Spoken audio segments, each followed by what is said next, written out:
ঝালকাঠি জেলা হিজবুত তহিদের উদ্যোগে তৌহিদভিত্তিক আধুনিক রাষ্ট্র গঠনে গণমাধ্যম কর্মীদের ভূমিকার শীর্ষক এক মতবিনিময় সভা অনুষ্ঠিত হয়েছে।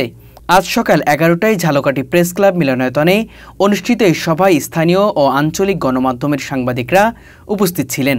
সভায় প্রধান অতিথি হিসেবে বক্তব্য রাখেন হিজবুত তহিদের বরিশাল বিভাগীয় সভাপতি শফিকুল আলম উকবা।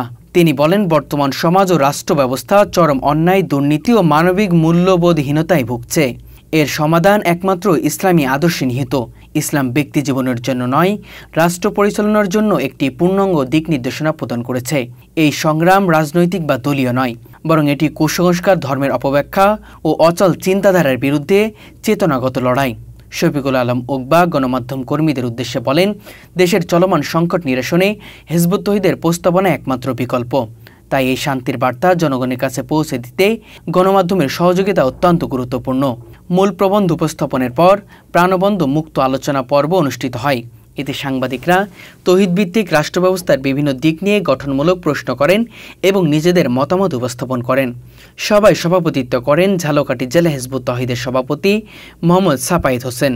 বিশেষ অতিথি হিসেবে উপস্থিত ছিলেন বরিশাল আঞ্চলিক সভাপতি রুহুল আমিন মৃধা, বরিশাল জেলা সভাপতি লোকমান হোসেন, পিরোজপুর জেলা হিজবুত তহিদের সভাপতি সুমন তালুকদার এবং বরিশাল জেলা কমিটির সদস্য জাহাঙ্গীর হাওলাদার।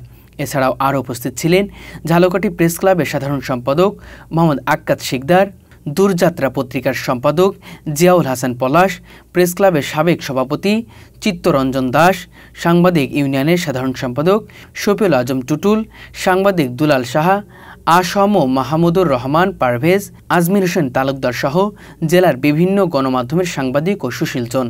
সভাটি তৌহিদভিত্তিক রাষ্ট্র ব্যবস্থার গুরুত্ব এবং গণমাধ্যমের ভূমিকার উপর বিশেষভাবে জোর দিয়ে সম্পন্ন করা হয়।